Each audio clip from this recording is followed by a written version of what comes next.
Hello दोस्तों, सलाम नमस्ते सत श्री अकाल। आज हम आपके साथ बेसन के लड्डू की रेसिपी शेयर कर रहे हैं। दिवाली हो, रक्षाबंधन हो, गणेश उत्सव हो, सब पे शुभ और पेटेंट मिठाई वो लड्डू है।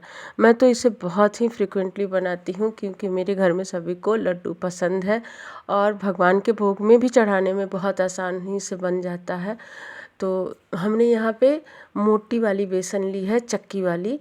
आप चाहे तो उसकी भी बना सकते हैं, लेकिन थोड़ी सी उसमें सूजी डाल देंगे तो अच्छा रहेगा। जितना हमने बेसन लेना है उसका आधा हमने घी लिया है, और मतलब 200 ग्राम बेसन तो 100 ग्राम हमें घी लेना है। इस तरह से हम भूनेंगे धीरे, एकदम बिल्कुल लो फ्लेम पे हमें भूननी है, ताकि इसका जो एक कच्चापन बेसन में होता है, उसका स्मेल होता है और स्वाद भी आता है, वो चला जाए। हमने इसे धीमी आंच पे 20 से 25 मिनट तक कंटिन्यूअसली इसे रोस्ट करते रहना है, चलाते रहना है।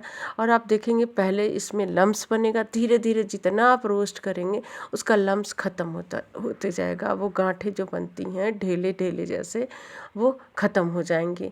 और फिर हमें, अगर आपको लगता है कि घी की ज़रूरत है, तो थोड़े थोड़े घी हमें इस तरह से इसमें डालते जाना है और इसको बेसन को चलाते रहना है। आप धीरे देखेंगे इसमें कि फिर से लम्स बनने लगती है। जब इसका आखिरी स्टेज होता है तो फिर से गांठें बनने लगती हैं, क्योंकि घी इकट्ठा होने लगता है। आप देख सकते हैं किस तरह से ये दिख रहा है। इस तरह से दिखने के बाद आप देखेंगे धीरे ये घी छोड़ने लगेगा।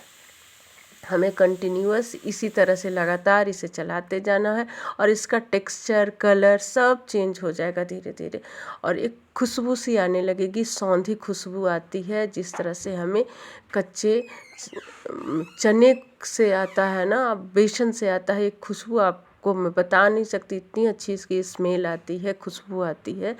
पूरे घर में पता चल जाएगा कि आपने आज लड्डू बनाई है, पड़ोसी को भी पता चल जाएगा। इस तरह से देखिए एक सार हो गया। एक घी छोड़ने के बाद इसका टेक्सचर बिल्कुल बदल जाता है, और इस तरह से हम इसे दूसरी प्लेट में निकाल लेंगे। प्लेट में निकालने से ये होगा कि आपका जो होगा नीचे से जलेगा नहीं, क्योंकि कढ़ाई तो गर्म होगी। फिर हम निकाल कर और इसे थोड़ी देर तक ठंडा होने देना है। आप बूरा या पीसी हुई चीनी, मैंने यहाँ पे बूरे का इस्तेमाल किया है, तगाड़ जिसको कहते हैं, खांड कहते हैं, हमने उसे मिला दिया है। और इसे हम मिला लेंगे हाथों से, बहुत ज़्यादा ठंडा नहीं होने देना है हमने इसे।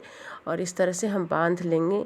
इस तरह से घर की बनी मिठाई और मिलावट से बचने के लिए सबसे सिंपल रास्ता है, आप इस तरह से मिठाई बनाएं। आपको अच्छी लगी होगी तो please like, share and subscribe करें।